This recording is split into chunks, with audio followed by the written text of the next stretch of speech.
Well, most African Americans believe that the majority of their DNA has roots in Africa, while the remaining has roots in Native American tribes and Europe. This is often backed by genetic studies that reveal that African Americans have 73.2% African DNA, 24% European DNA, and 0.8% Native American DNA. This makes everyone believe that they are majorly descendants of black slaves. But what if we tell you that it's wrong? You have been intentionally told so.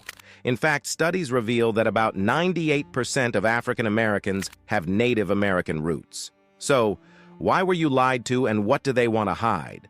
You would have never heard that tens of millions of native black Americans, or rather Indians, used to live before Christopher Columbus came to America.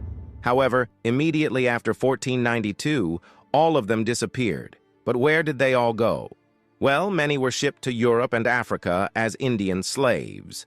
That's when we realized that the story we have been taught about the slave trade is actually backward. Instead of a massive influx of Africans to America, black Indians were transported from America to Europe. From there, they were sent from Spain to Africa as commodities in exchange for African resources.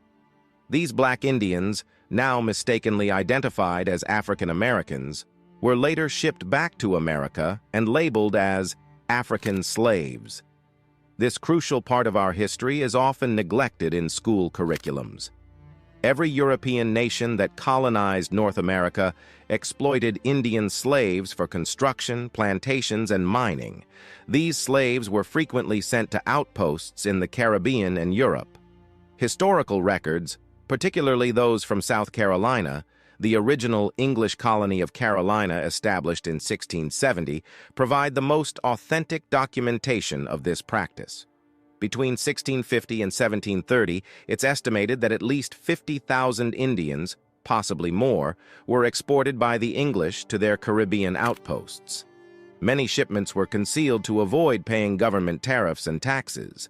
Between 1670 and 1717, more Indians were exported than Africans were imported. Entire tribes in the southern coastal regions were decimated by slavery more than by disease or war. A law passed in 1704 conscripted Indian slaves to fight in colonial wars long before the American Revolution. Indians found themselves caught in the colonial powers' strategies for economic control. The fur trade in the Northeast, the English plantation system in the South, and the Spanish mission system in Florida all caused major disruptions to Indian communities. Displaced Indians from the fur trade in the North migrated south. Plantation owners armed them to hunt slaves living in Spanish mission communities. The French, English, and Spanish manipulated the slave trade to their advantage. They negotiated the freedom of slaves in exchange for peace, friendship, and military alliances.